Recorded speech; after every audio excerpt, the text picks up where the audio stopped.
Mrs. Adérónkẹ́ Abímbọ́lá Àṣàkẹ́ aya Olúkáyọ̀dé ọmọ Àkànbí lé lọ́dún. Happy birthday to you ma. Jèhófà jírè ẹ̀mí mímọ́ ẹ ṣé o, ẹ̀mí àwọn wòlíì.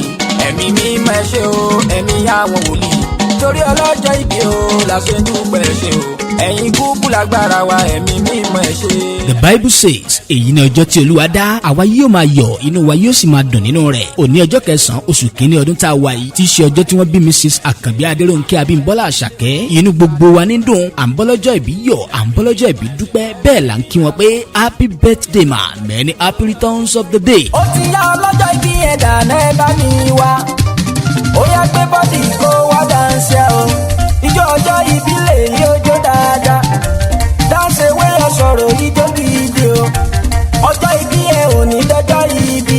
Màmá wa Mrs. Àkànbí Adérónkẹ́ Abímbọ́lá Àṣàkẹ́ aya Mr. Olúkáyọ̀dé ọmọ Àkànbí lónìí ọjọ́ ìbí yín, àbáyín jáwé àpẹ́kẹ́ pẹ́ láyé o, àbáyín jáwé jìnrìn kíbi ó jìnnà sí yín rere, àbáyín pa èpo igi ògbògbò kẹ́ẹ̀gbó kẹ́ẹ̀tọ́ kẹ́ẹ̀sọ̀pọ̀ ọdún láyé pẹ̀lú àlàáfíà ara, iṣu ọmọ máa jiná fún yín jẹ mà, orí olórí òní kéré iṣẹ́ yín, ìgbà ọdún tẹ́ bá wá lò lókè èèpẹ̀ ọdún kan ló máa jẹ́ o, àmín lórúkọ Jésù. Màmá wa ọlọ́jọ́ ìbí o, ó yá mo ṣe tán mo fẹ́ kì í bí wọ́n ṣe kírun bàbá tó bí yín lọ́mọ, ṣe bẹ́yìn lọ́mọ Olúfon Ade òròlú ọmọ kẹ̀láwẹ̀, ọmọ mo kóyọ̀ mo jàtẹ́ mo lépo ńlé mo jẹ láǹfunfun, ọmọ mo rìn òòrè balùwẹ̀ láàjìn, ọmọ òtẹ́gi gbígbẹ kó soje òtẹ́ gbòǹgbò ọ̀nà sómi sùrùsù láwẹ̀, ẹ̀yin lọ́ máa fi gọ̀ǹgọ̀ parun mébè, ẹnìkan ò gbọ́dọ̀ padé láwẹ̀ lábẹ́sẹ̀, ẹrú bàbá yín ní tọ́ṣẹ́ ìwọ̀fà bàbá yín àsìta kàìnkàìn, ẹ̀yin lọ́ máa fi kún tọrọ fálágbé, ọmọ àfòdòyà tọrọ fólórí láwẹ̀, kíní kan balẹ̀ ó dún kẹrẹkẹ, kíní kan balẹ̀ ó dún kẹrẹkẹ, kíní kan balẹ̀ ó mì worowo ó dún bí agogo, òjé ló balẹ̀ ńlódún kẹrẹkẹ, àjà ló balẹ̀ ńlódún kẹrẹkẹ, ọ̀pá òṣòro ló balẹ̀ ńlómì worowo ló dún bí agogo, ẹ̀yin lòròlú ọmọ kẹláwẹ̀, ẹ̀yin tún lọ́dẹ òmu ọmọ ajíbọ̀rọ̀ nílé,